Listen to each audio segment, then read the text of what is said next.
Okay ဒါကတော့ကျွန်တော်တို့ day 2 အတွက် video ဖြစ်ပါတယ် day 2မှာလည်းကျွန်တော်တို့အောက်ပိုင်းကိုထားပြီးတော့ focus သွားမယ်ပြီးတော့ရင်ကျွန်တော်တို့ call တွေကျွန်တော်တို့ဒီအဓိက lower body အတွက်ပေါ့နော် Okay ပထမဆုံးကျွန်တော်တို့timber focus exercise တစ်ခုဖြစ်တဲ့ glute bridge နဲ့စပါမယ် Okay ကျွန်တော်တို့ကျမ်းမြေမောကိုလဲပြီးတော့ချလိုက်မယ်အဓိက glute bridge ကကျွန်တော်တို့ timber ကြွက်သားကိုထိရောက်အောင်ကစားမယ်လေ့ကျင့်ခန်းဖြစ်တယ်ကျွန်တော်ခြေထောက်ထားတဲ့ပုံစံအရင်ရေးကြည့်တယ်အရင်ကတ်လို့မရဘူးအရင်ဝေးလို့မရဘူးကျွန်တော်တို့လက်တကန်းလောက်ပေါ့ဒီလောက်ဆိုရင်ကျွန်တော်တို့အဆင်ပြေတယ် Okay ခြေထောက်ကျယ်ရလဲကျွန်တော်တို့တင်မရှိတဲ့အကျယ်တိုင်းပဲထားအရင်လည်းမကျယ်နဲ့အရင်လည်းမကျင်းနဲ့ Okay ကြောပြင်လေးကိုချတာလက်ကလည်းကျွန်တော်တို့45 degree ပလက်လန်ပြီးတော့ဖြန့်ထားလို့ရတယ် Okay တင်မကိုဘိုင်ကိုစိုက်မယ်ရင်မဖွင့်ထားမယ်တင်မကိုညှစ်ပြီးတော့ပေါ်ကိုတက်သွား Okay ဘိုက်လေးကိုလည်းနည်းနည်းလေးညှစ်ထားမယ်ကျွန်တော်ကြီးပွင့်နေတာမဟုတ်ဘိုက်ကိုလည်းညှစ်တာပြီးရင်ဖြည်းဖြည်းချင်းလေးချမယ်ညှစ်ပြီးတော့တက်မယ်တင်မကိုဖြည်းဖြည်းချင်းလေးပြန်ပြီးတော့တင်မကိုဆန့်မယ် stretch လုပ်မယ်ပြီးတော့ရင်ဖြည်းဖြည်းချင်းလေးပြန်ပြီးတော့တင်မကိုညှစ်ပြီးတော့တက်မယ်ပြန်ချမယ်ပုံစံချင်းလေးကဒီလိုလေးဖြစ်မှာနော်တင်မကိုညှစ်ဘိုက်ကိုလည်းညှစ်တာပြီးတော့ရင်ပြန်ချအဆုံးထိ Okay ဒါကတော့ကျွန်တော်တို့ glute bridge Okay နောက်ထပ်လေ့ကျင့်ခန်းတစ်ခုအနေနဲ့ကျွန်တော်တို့ wall sit ပေါ့ wall sit ကိုကျွန်တော်ဒီမှာပဲပြလိုက်မယ်ဒါကိုနေရန်လို့သဘောထားလိုက်မယ်နော် wall sit မှာကျွန်တော်တို့ခန္ဓာကိုယ်ကကျွန်တော်တို့အပေါ်ပိုင်းကနေရန်ကိုမိထားမယ်ပြီးတော့ရင်ကျွန်တော်တို့ခြေစလုံးနဲ့ပေါင်နဲ့90 degree ဖြစ်တဲ့အထိကျွန်တော်တို့အောက်ကိုဆင်းမယ်ဒီဘက်ကိုပွင့်တာ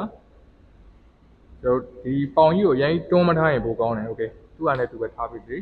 သူ့ပေါင်ညစ်အားတင်မညစ်အားနဲ့ပဲတုံးပြီးတော့ရက်နေပဲလေ Okay ကျွန်တော်ရင်ဘတ်လေးဖွင့်တာခေါင်းလေးကိုနေရန်ကိုကတ်တာ Okay ဒါလေးကို30 second ဒါမှမဟုတ်40 second ကျွန်တော် program ထဲမှာထည့်ပေးထားတဲ့အတိုင်းဆောက်လို့ရတယ် Okay ဒီသင်္ကန်း2မျိုးပြီးသွားပြီပြီးသွားရင်ကျွန်တော်တို့ဒါကတော့ bike အတွက်ပေါ့နော်လက်လေးကိုတင်မရဲ့အောက်မှာထားလိုက်မယ်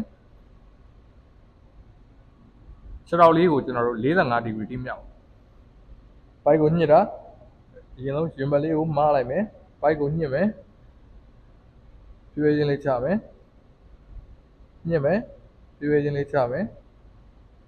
ညှစ်မယ်ဖြည်းဖြည်းချင်းလေးချမယ်ညှစ်မယ်ဖြည်းဖြည်းချင်းလေးချမယ်ညှစ်မယ်ဖြည်းဖြည်းချင်းလေးချမယ်ညှစ်မယ် Okay that's it leg raise အဲ့ဒါကကျွန်တော်တို့ဒီလေးသင်္ကန်းက leg raise ကကျွန်တော်တို့အထူးသဖြင့် lower back lower abs ပေါ့နော်ကျွန်တော်အောက်ပိုင်းပြီးတော့ကျွန်တော်ပေါင်ကလည်းနည်းငယ်ပါလိုက်မယ် secondary အနေနဲ့အဲ့တော့အောက်ပိုင်းအတွက်လည်းကောင်းတယ်ကျွန်တော်တို့ core အတွက်လည်းကောင်းတယ် Okay ပြီးတော့ရင်နောက်တစ်မျိုးကကျွန်တော်တို့ plank and leg raise Okay plank ထောက်တဲ့ position ကျွန်တော်ပြခဲ့ပြီးဖြစ်တယ်အဲ့ဒီကနေမှကျွန်တော်တို့ခန္ဓာကိုယ်ကိုတောင့်ထားမယ်ခြေထောက်ကိုလည်းဆန့်ပြီးတော့အပေါ်မြောက်ခြေထောက်ဆန့်တဲ့ချိန်ကျရင်ကျွန်တော်တို့တင်မကိုအသုံးပြုရမယ်ပြီးတော့ရင်ကျွန်တော်တို့ပေါင်နောက်တွေကိုသုံးရမယ်သုံးပြီးတော့အဆန့်အတိုင်းဖြစ်နေအောင်ဆန့်ထားပြီးတော့အပေါ်မြောက် Okay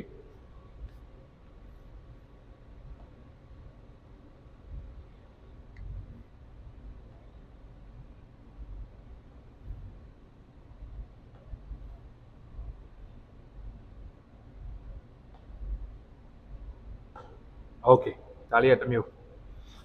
ကျွန်တော်တို့၄မျိုးရှိသွားပြီနောက်ဆုံးတစ်မျိုးကကျွန်တော်တို့ calf raiser ခြေတစ်လုံးအတွက်ခြေတစ်လုံးကလည်းကျွန်တော်တို့ခန္ဓာကိုယ်အတွက်အရင်ရေးကြည့်တဲ့ muscle တစ်ခုဖြစ်တယ်သူလည်းတစ်ရက်မှာအချိန်ပေါင်းများစွာအသုံးပြုနေတာ Okay ကျွန်တော်ဘေးရက်လေးပြဒီလိုမျိုးကျွန်တော်တို့တစ်ခုခုမှကင်လိုက်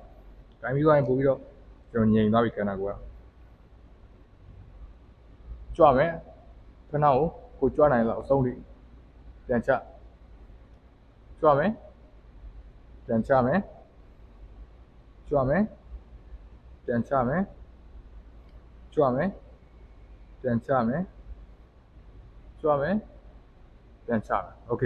ဒါကိုလည်းကျွန်တော်တို့ပေးထားတဲ့အချိန်ကြော့တိုင်းပဲဆော့ပေးပါကျွန်တော်ကစားနည်းလေးနဲ့ခေါင်းစဉ်လေးတွေနာမည်လေးတွေကျွန်တော်ဗီဒီယိုမှာလည်းထည့်ပေးထားမယ် program ထဲမှာလည်းရေးပေးထားမယ်โอเคဒါကတော့ day 2ဖြစ်ပါတယ် day 3မှာပြန်လည်တွေ့ပါမယ်